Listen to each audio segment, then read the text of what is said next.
I'm Jake Sanderson. I'm Tim Stützle, and you're listening to the Locked On Senators podcast. You're Locked On Senators, your daily podcast on the Ottawa Senators. Part of the Locked On Podcast Network, your team every day.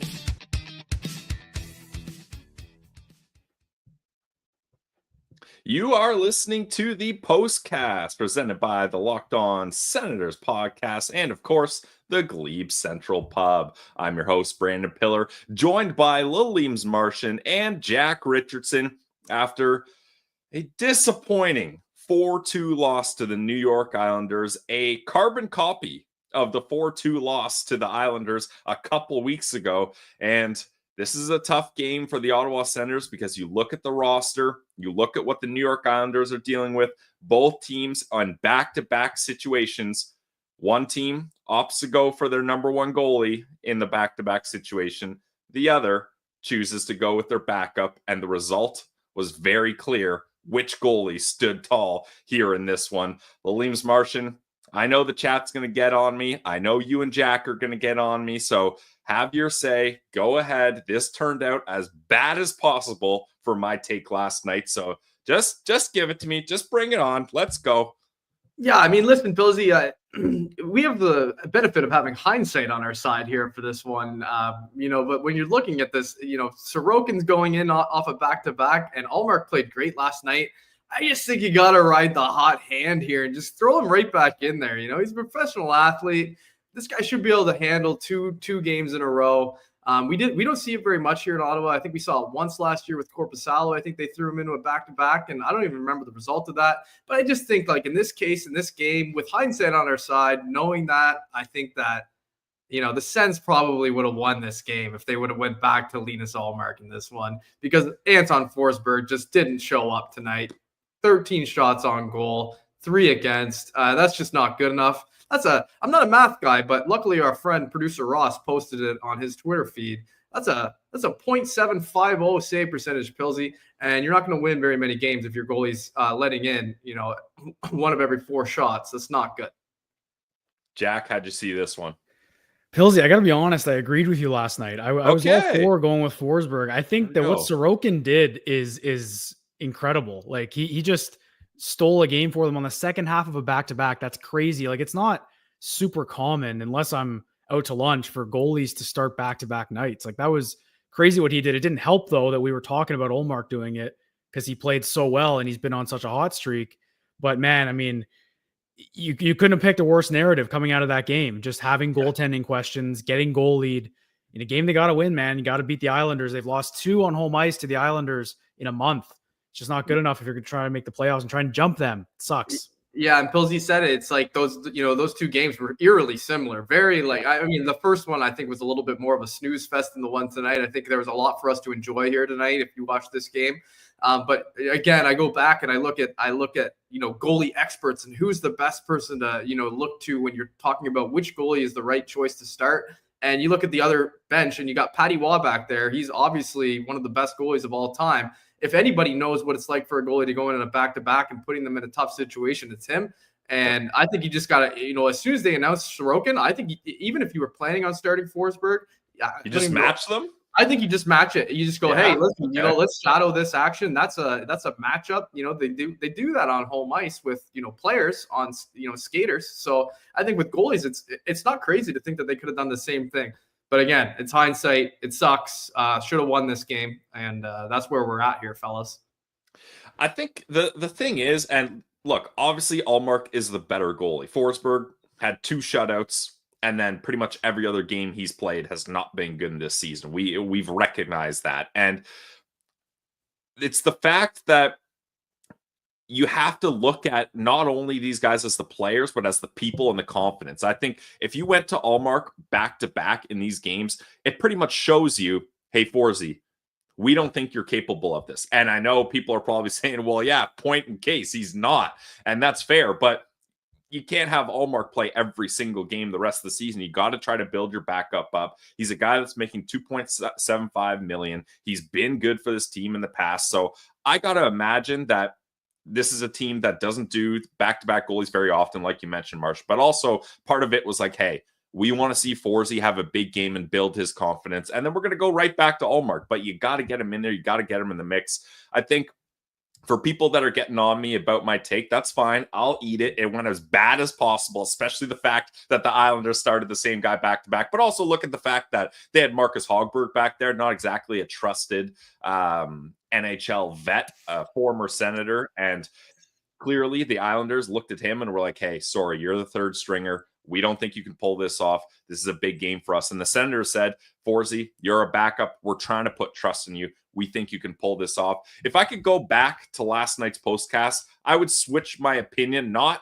on the back-to-back goalies. I'm firm on I don't like goalies back-to-back, but maybe you start Forsey up against Nashville, a much weaker Western Conference team where the points don't matter as much, and then you get Ullmark back in on Sunday. But I wanted to ride Ullmark while he was hot and keep that going, but I didn't want to ride him for all 3 games here. But look, obviously Forsey was not good enough. That's clear. I'm not trying to hide from that. I'm not trying to switch that. The thing is, though, Martian, and you talked about this game's not all on Forsey. The penalty kill is just nowhere near where it needs to be, especially when you look at the fact that this is the worst power play in the league, and it's the worst penalty kill in the league. Like, this should have been a special team slam dunk for the Ottawa Senators. Martian, what is it about the PK that you saw was just not allowing them to be successful? It's the way that they're playing. It's you know what it is? It's the passiveness that I'm seeing out of this penalty kill right now, where if you look at really good penalty killing teams, I find, especially when they're up against Ottawa, and it totally frazzles and frustrates the offensive team, is just getting pressure immediately and as quickly as possible and limiting that time that they have available to them to make plays. And Ottawa's doing this thing where they're really collapsing that box down low and really allowing the Islanders tonight, in this case, to work that outside area. And they're just able to kind of have their way with Ottawa and what they want to do. And they got, Hamonick's out there. He's kind of lost in the zone. Jensen had a little bit of a tough one there, that last goal. But boys, like, I don't know if it must be Nolan Baumgartner that's running this PK this year. It does look a little bit different. I feel like if you just get a little bit more speed on that power play and you throw out a few guys who have a little bit better legs, and then you ignite that pressure and you just start getting to them, you can turn pucks over pretty easily that way. And then you just cause a little havoc. And sure, there's going to be times where you assert pressure and then they get by you, and then it's almost like like you get those small man advantage plays going on your other way. But I feel like the good outweighs the bad when you have a really aggressive power play. So I would really like to see Ottawa switch that up and start really getting to the puck as quickly as possible, especially on the zone entries too right away, right? We're just allowing them in. It's just like, come on in, come to our zone. We're just going to collapse low. We're going to let you get a low danger shot, and then we're going to clear it that way. I think that's the mentality that they're working with right now, but I don't see it working with the current personnel that they're putting out there. I agree with that. And I think Palmieri's goal is a perfect example of it. Like, you just can't give a guy that much time and space. Like, no one in the NHL needs that time and space. Or more than that. Like, he just buried it. And especially a shooter like Palmieri, Jack. Well, I'm kind of trying to like Kyle Palmieri is a good player, obviously, but he's not Ovechkin. He's not one of these guys that you can't leave alone. So maybe that's getting in their head a bit. There's not a guy to cover out there, so they get lost in the shuffle. But that's bad. That can't happen. You can't have that much space. But just to go back to the PK, like, your best penalty killer, I don't want to go back to Forsey, but like, your goalie is always the best penalty killer every single time. So when you don't get that save on Palmieri, like, we've seen Ullmark be making those saves game after game. His last, 4 starts now? He's been really dialed in. Like, he's making stops like that. So, they'll have a breakdown here and there. Like, tonight, they played a really good game. Like, there's a lot of good to take from it. Just sucks that it gets deflated by a couple plays. We can even start before the penalty. Like, that play by Norris is tough. He got his stick caught, and that was, I know he was trying to argue it, but that was a penalty in my mind, right? Like, just a tough one to take in such a critical moment of the game. Yeah, so that to me is kind of standing out, but I'm less so on the side of they blew it. This is kind of, same old. I think there's more to build off this than, last week after the Anaheim game, I wasn't feeling this good. I'll put it that way. I think they just look outstanding, especially back-to-backs are tough to judge, I think, but I like their effort overall. Just sucks they couldn't even get a point out of that one. Yeah, I think that's the most frustrating thing, especially up against the team that goes to overtime and shootout more than any other team in NHL history, it seems like, in the New York Islanders. So it would have been nice to tie that up after that third goal and at least send it to overtime. But the Ottawa Senators, they're just not able to do that as they lose to the New York Islanders 4-2 yet again in their second of 3 meetings this season. And the real punch to the gut is that both those games are in Ottawa, home games you lose, while the Islanders are riddled with injuries. And the next game and final game of the series is going to be January 14th in New York. So it would have been nice to head to New York or Long Island with those 2 wins in your back pocket. But the Sens, they're not able to do that. It's always nice to head to 779 Bank Street with the Glebe Central Pub, though, the official sponsor of the Locked On Senators podcast, Postcast. You guys already know that the vibes are free at the GCP. I'm assuming that almost everybody in the chat has at least been to the Glebe Central Pub, or if not been to the pub, at least been on the shuttle, because the Glebe Central Pub shuttle is awesome. They're trying to get more Sens fans to games. $17 round trip. Both Jack and Martian have both been on the bus. They love it. People in the chat, let me know if you've been on the bus as well. You can't beat getting on the bus, not worrying about parking, not worrying about having a few drinks and being able to enjoy the game, watch the game. Sue gets you out of the parking lot as fast as possible and back to the pub. So check out our friends at the Glebe Central Pub, the GCP, where the vibes are free. This episode is also brought to you by our friends over at Mint Mobile. To get started, go to mintmobile.com/lockedon. There you're going to see right now all 3-month plans are only $15 a month, including the unlimited plan. All plans come with high-speed data and unlimited talk and text delivered on the nation's largest 5G network. You can use your own phone with any Mint Mobile plan and bring your phone number along with all your existing contacts. Nice and easy. Find out how easy it is to switch to Mint Mobile and get 3 months of premium wireless service for $15 a month. To get this new customer offer, you and your phone can come along on a 3-month premium wireless plan for just $15 a month. Go to mintmobile.com/lockedonnhl. That's mintmobile.com/lockedonnhl. Cut your wireless bill to $15 a month at mintmobile.com/lockedon. $45 upfront payment required. New customers on first 3-month plan only. Speed slower above 40 gigabytes on unlimited plan. Additional taxes, fees, and restrictions apply. See Mint Mobile for details. All right, guys.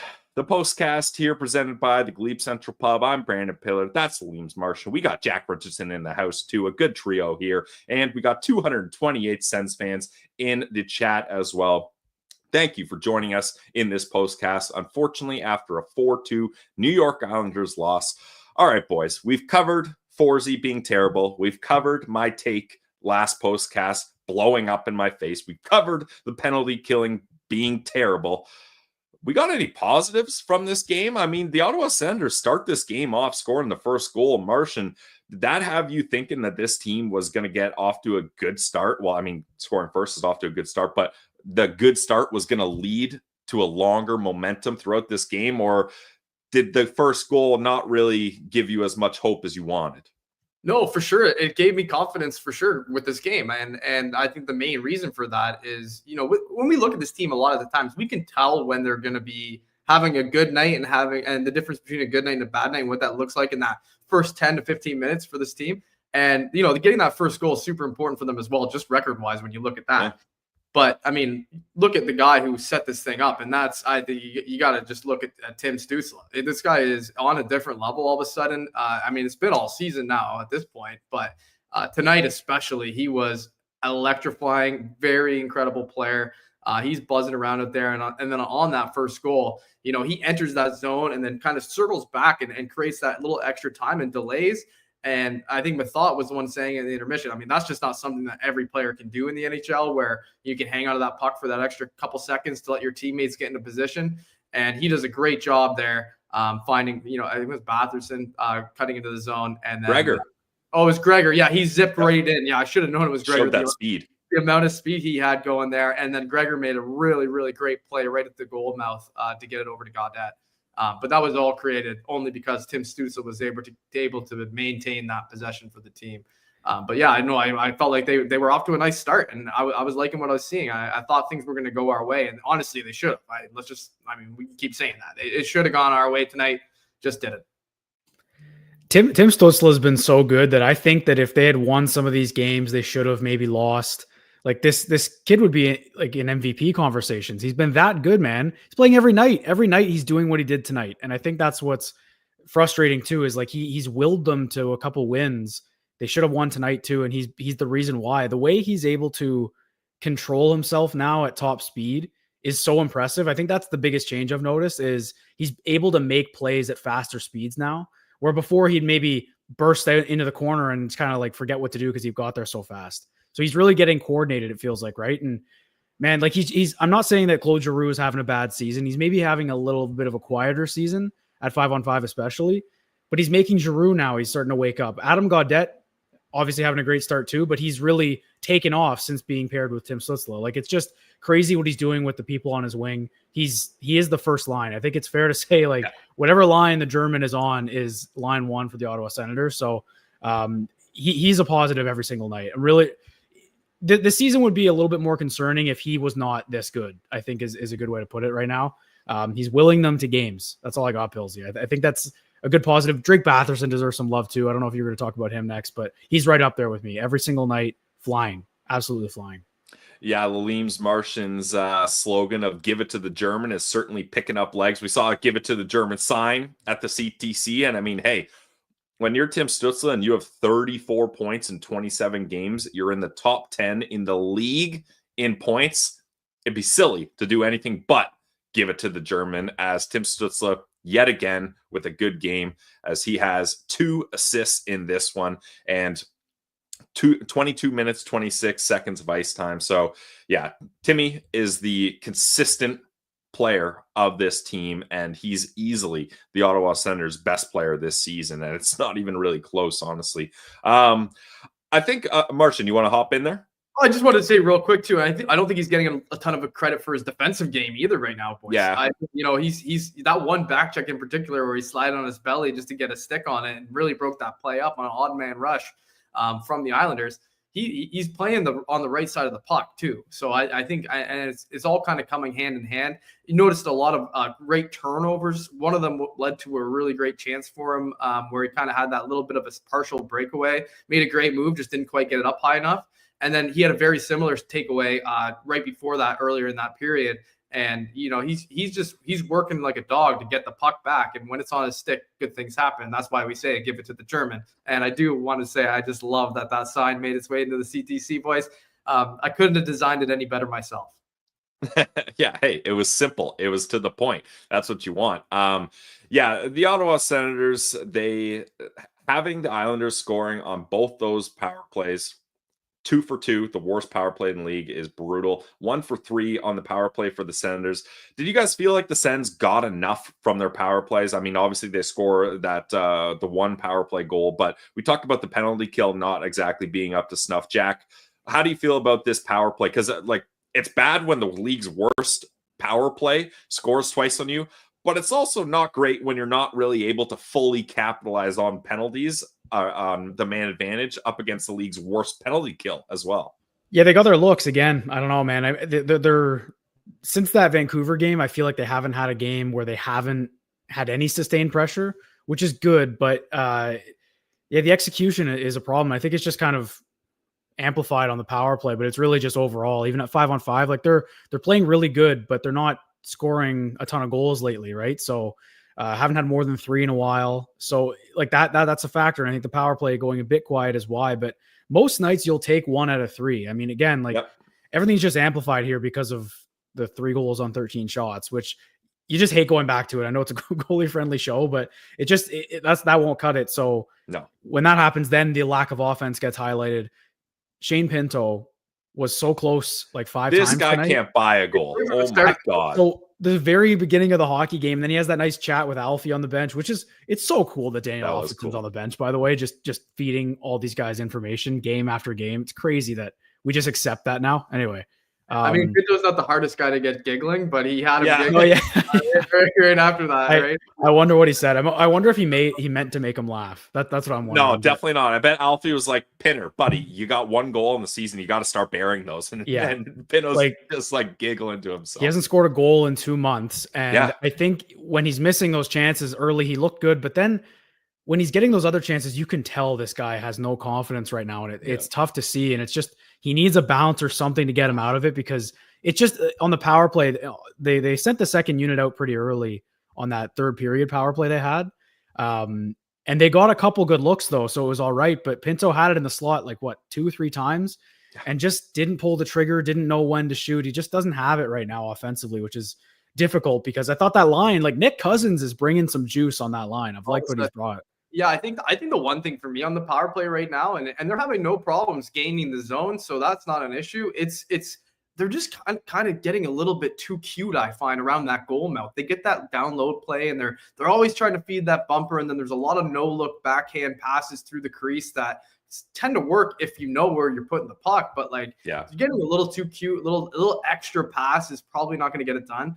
I think that's why I don't mind when Brady decides he's going to shoot everything, because I mean, except for tonight when he's shooting from the point like a nut job, like with no traffic in front, he was doing that. But when guys are down low like that, and you've got a good look, and it's you and the goalie, and you're close enough that you can beat a guy clean like that, I think that's a lot of the times that's the move. Instead of trying to force a pass that just maybe isn't quite there. I think tonight especially, I noticed that there was just a lot of too cutesy stuff going on out there, when you could just keep it simple and just fire that thing, and good things are going to happen from that. So that's probably just my only takeaway there for the power play, especially tonight.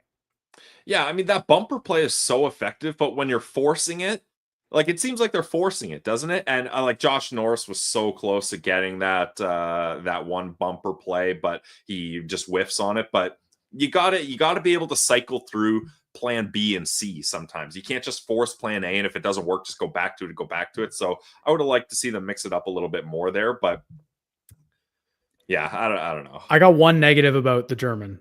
Oh, he needs to shoot the puck. He needs to shoot the hockey puck. He's so good, man. Like, it's going to go in eventually if he gets 4 or 5 shots a night. Like, he's not doing that. I don't have it in front of me, but he didn't have a shot on goal pretty deep into this game. And I thought he was everywhere. It was crazy. So he I think only had the one shot on goal at the end, Jack, where after the rebound, he tried to headbutt it in. That's when you know Timmy's frustrated. He's just like, I'll do anything here. So that's the one thing. Like, I think the power play could just wake up if he starts shooting and becoming a threat there.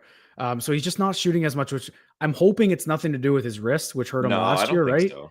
But I mean, lately he just hasn't been shooting the puck enough. That's the only gripe about Tim Susla right now. Fair. Yeah, I think that's fair, Jack. Yeah, I think I was talking about being too cutesy. I think he's probably guilty of that as well. Remember that? Yeah, I mean, if anyone is, it's Timmy. But usually you take the good with the bad with that, because his cutesy is on a whole nother level. But I mean, having Timmy Superstar sitting at 1 power play goal is kind of crazy. Yeah, exactly. And so I mean, just real quick with the header. Remember was it 4 years ago? Was it Colin Brown? White? Well, it was Colin White. Colin White. Stan's legend, Colin White. Yeah. Oh, I had the color wrong. Yeah, it was white, not brown. Yeah, that was incredible. Yeah. And the disallowed goal, he was so sad about that. He was so happy he got a headbutter goal and then disallowed. He's like, no. Yeah, I mean, I don't think Timmy was on the team yet when that happened, so he probably doesn't know that if he heads one in, it doesn't count. So maybe somebody who was there can let him know, hey, Tim, just so you know, in case although he put so much oomph into that little header, he tried so hard. That's a soccer player move, though, Martian. Like, he saw it, and he went for the full, not beating the soccer player allegations tonight, unfortunately. Yeah, true. Yeah. We don't need any more of those. Yeah, exactly. So the next game for the Ottawa Senators is a familiar foe, the Anaheim Ducks. The Ottawa Senators will host the Ducks on Wednesday, December 11th. And if you guys want to go to that game, why not get your tickets at Game Time? Game Time has a new feature called Game Time Picks that makes getting tickets for your favorite live events even easier. Game Time Picks filters out the fluff to show you only incredible deals on great seats, so you're not wasting time searching through thousands of tickets you don't even want. They got all-in pricing. Make sure you turn that feature on, and it's going to show you the total upfront, no surprise fees at checkout. Get a panoramic view from your seat in the app before you buy. The lowest price guarantee or Game Time will credit you 110% of the difference, and your purchase is covered with the most flexible customer service policy in the ticketing industry. So take the guesswork out of buying tickets with Game Time. Download the Game Time app, create an account, and use code LOCKEDONNHL for $20 off your first purchase. Terms apply. Again, create an account, redeem code LOCKEDONNHL for $20 off. Download Game Time today. What time is it? It's game time.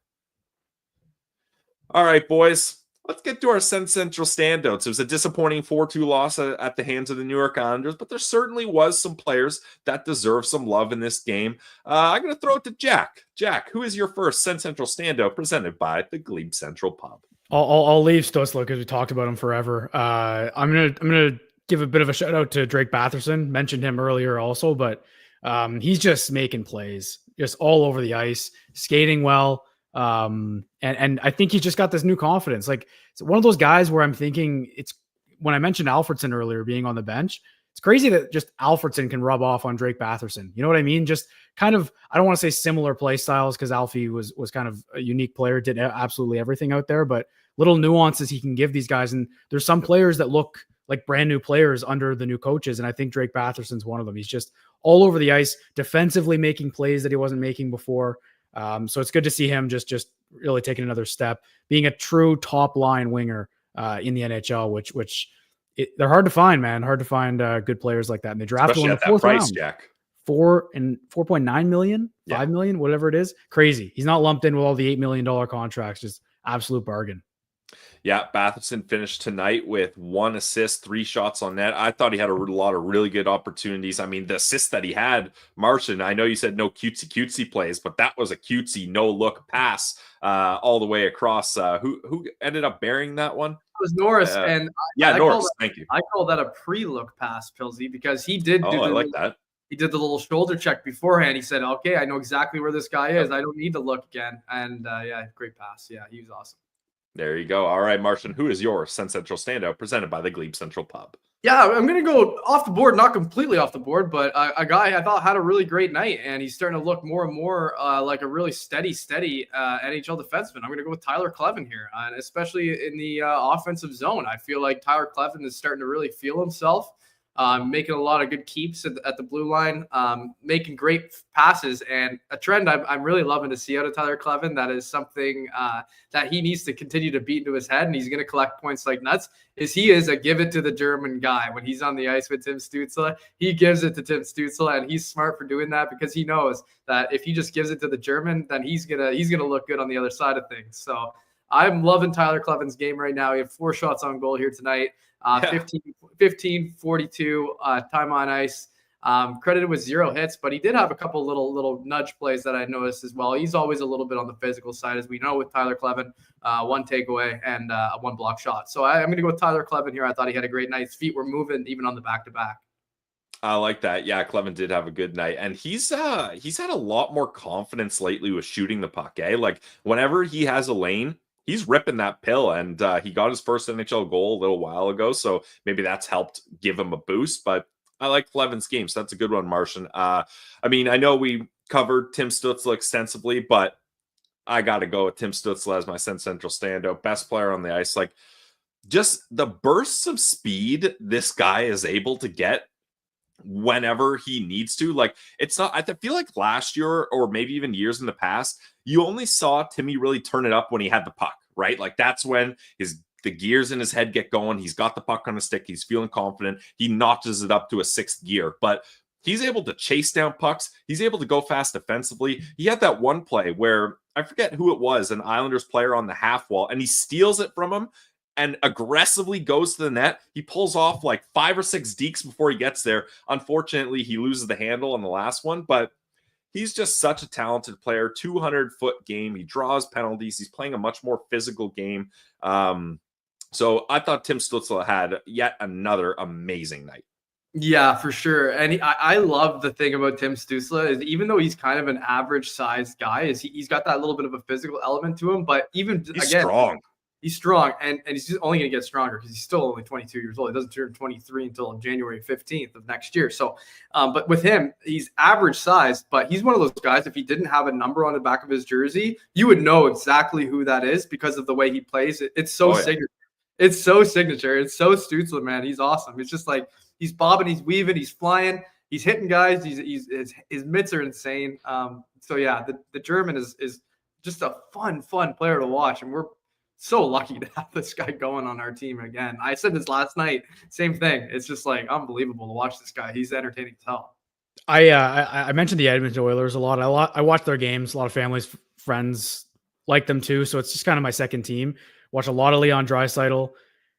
I'm not just saying this because they're both German and both like picked third overall. There's a lot of similarities just in the way they kind of compete. And I'm noticing that in Stützle's game this season. I'm also thinking, Oilers fans have been spoiled the last 10 years with McDavid and Draisaitl. Oh, yeah. I'm starting to feel that way tuning into the Sens every night, watching what Stützle does. Like he's just every game, he's all over the place. It's really fun. And I don't know, man, when they picked him, he was always the guy. He was going to be their game breaker. He was going to be the person that needed to develop the most, right? The most important development. And even then, like, it's still surprising to see in a way, like how many steps he's taken under Travis Green. So just can't say enough about the German. I think it's nice that after losses like that sting and really don't feel great, can't win 3 games in a row, just having your best player be your best player every night is a big positive for the Ottawa Senators. Yeah, and you can count on him, and you can see he wants it. Like the passion and the drive is there for Tim Stützle. I don't think this is a game where we can go around, snapping around a couple times with the Sen Central standouts. I think we pretty much nailed it there. So I want to kind of wrap up with this. And Buck writes in, thanks, Buck. He says, love you guys, but wish you showed some more frustration.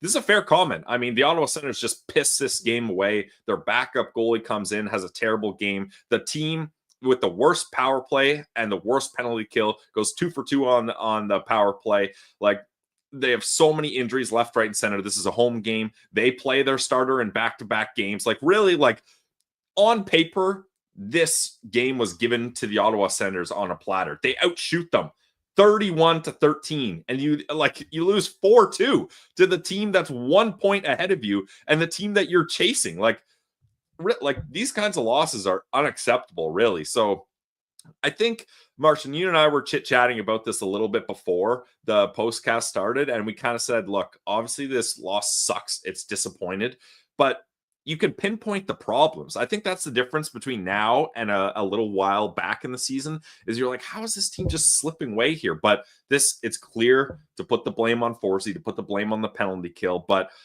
why aren't you more frustrated, Martian? Yeah, it's funny to see Buck say that because I think there's been times where I've come on here fairly hot and been been very frustrated. And there's been moments where I kind of have to rein myself back a little bit. I try to be as authentic as I can. I just kind of say it how I feel and call it as I see it. And what kind of phrase was that? That was ridiculous. But anyways, it's just like I'm trying to call it as I see it. And with this one tonight, it's hard for me to be frustrated and mad because it sucks to lose still, but I just don't feel that bad about this loss because I feel like they were so close. And like you said, we know what the issue was. It was a little bit of a goaltending issue and the penalty kill. I think those are the two things we can point to and say that's the difference in this game. And I just like, if I'm going to be upset and angry with the team, I'm going to do it authentically. I'm not going to just snap on them just because I know that everybody else is upset. It's like, I'm just trying to be my own self as a fan. And so that's probably why I'm not freaking out. I'm naturally an optimistic person.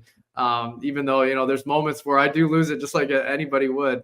So stay tuned, Buck, because I think this season, who knows how who knows how it's going to go here. So you may get exactly what you want, but hopefully you don't. Jack, why aren't you more frustrated? I don't know. I think bigger picture, like just they've played some good hockey the last 2 weeks. They're 4-2-1 their last 7. I'm not going to get mad at that. Pillsy, you've seen me. We've done a lot of losses together, man. This feels a little bit new. I haven't broken down a loss, it feels like, in a while. So I don't know, maybe it's a different vibe, but you've seen me when they lose their 4th game in a row or their 4th and 6th. That's when I get frustrated, when it piles up. And maybe this game it happens like that's the story of the season. The Philly game, they should have won that one and they lost it because of bad goaltending. Mm-hmm. And then that was Allmark. Then they lost 4 more games in a row. So what are they going to do Wednesday against a Ducks team that they should beat? What are they going to do in the weekend? They play Carolina, right? I don't even know who they play. Carolina and Pittsburgh. Carolina Friday, Jack, and Pittsburgh at home on Saturday. So another back-to-back situation.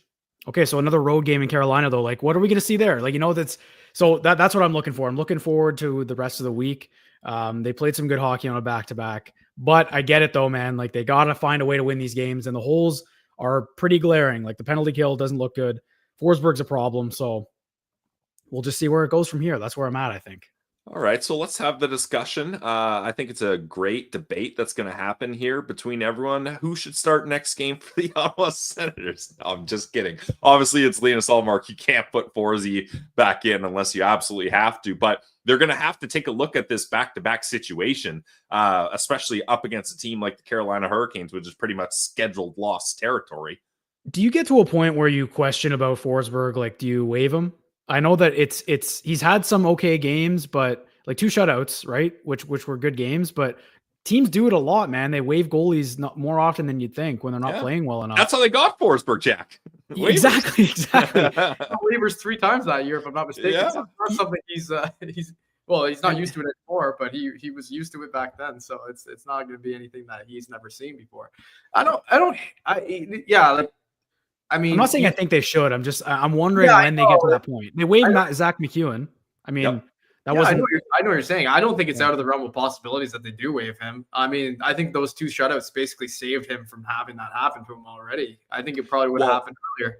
And also, Martian, what saved him from having that happening is like it wasn't a possibility. Like it literally was not possible to call a goalie up because Matt Sogard was injured and Lalime was injured, and they signed Malcolm Subban to an AHL only contract. So that there was no option for them there. Now, Ross did tell us that he spoke with Mads, and Mads seems to be coming around. It seems like all signs point to him coming back sometime this week. Levi Merrilainen is back playing well in the NHL. So now at least it's a possibility that you could do that. But I mean, maybe that's a way to shake up this team. We've been talking about how do you find ways to shake up this team and show the players that they're going to hold guys accountable. Well, Forsey, I'm sure, is a well-liked guy. He's been here for years. He's played above expectations most of the time. I mean, this year, no. Last year, no. But before that, he was kind of a positive for this team, which was rare. So maybe that idea is something that this team looks at. And I mean, a $2.75 million deal, if a team that's desperate for a goalie scoops him up, that brings in some cap space. But then you're bringing up Mads Sogard or you're acquiring another goalie. So I think that's the question is how confident are you with who you're going to replace him with? I don't know. And Mads hasn't had much success in the NHL. We love Mads, but he hasn't quite been able to figure it out at the NHL level. And after coming back from an injury, I wanted him to get his confidence in Belleville. So I think if you were going to go that route, you would probably look for some sort of trade. But if you're looking for a trade, a guy that you're acquiring is probably a guy that other teams think is disposable. So you're hoping to catch lightning in a bottle with a new goalie in a new scenario there. So it's a difficult scenario to be in. I think too, it all depends on Linus Ullmark to me, right? Is Forsberg just going to have to play back-to-backs, and that's the way it's going to be the rest of the season? Because the way Ullmark's looked the last 4 games, he looks like the Vezina goalie they traded for. So you assume he's going to play, 60%, 70% of the rest of the games?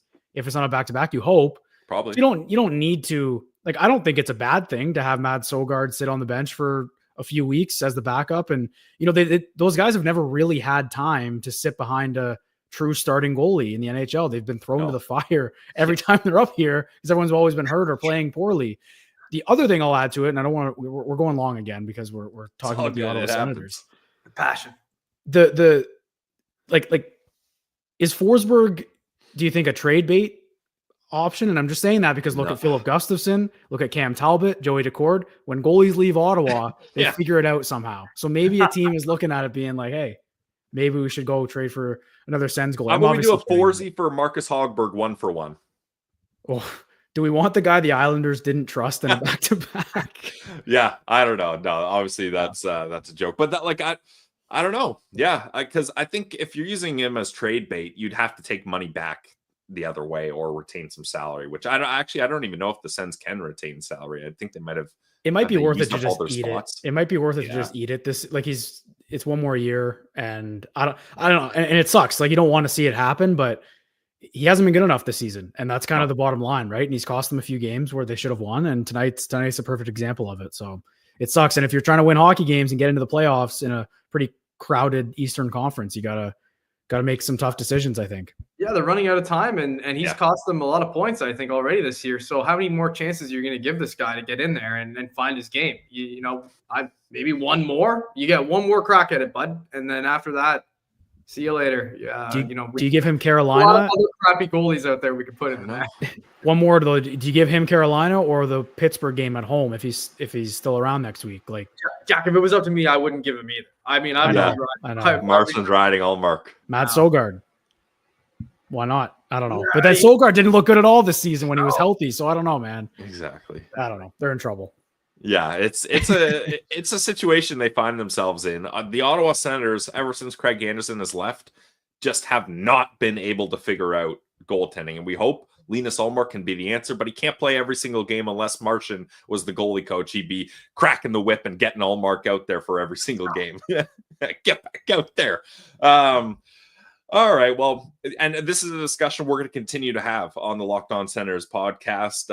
Ross is going to be on tomorrow's episode of the Locked On Senators podcast. Of course, you guys know we're your team every day, quite literally, especially with all these back-to-backs. We've been on the grind. Ross with the new dad bump, new TV anchor, calling Belleville Senators games. So he's been on the grind. So he's taking the night off tonight, and we're happy to pick up the three of us. It's always a good time. And it's always a good time when we have good people in the chat. So we appreciate everybody in the chat tonight. Boys, any final thoughts? Martian, I'll start with you. Yeah, it was another one that just got away from us. I don't feel terrible about the way that they played, but just it's a crappy outcome for us just overall. I think they played well, but they can't keep doing this, boys. They can't keep doing this. They got to win these games. Jack, final thoughts? Same vibe. Like they just gotta find a way to win these games, get a point here and there. They did against Anaheim, did it against Philly that one time, I guess, even though they lost. But just games they got to find a way to get some points. They're gonna slip if they keep playing games like this. Fun though, it's a fun ride. They look good. It's a weird. Yep, it's a weird situation the Ottawa Senators find themselves in, and Sens fans, we never know how things are going to go in Ottawa when it comes to the hockey team. But thank you everybody for joining us for this edition of the Postcast. A 4-2 loss to the New York Islanders. But we tried to put our spins on it, have a couple positives, but we don't let this team skate away too easy. That's for sure also. So we thank you for tuning in. For myself, Brandon Pillar, for Lalime's Martian. Oh, I was trying to get the pointing right. Lalime's Martian, Jack Richardson. This has been another edition of the Locked On Senators podcast, Postcast. We're the Locked On Senators podcast. It's your team every day.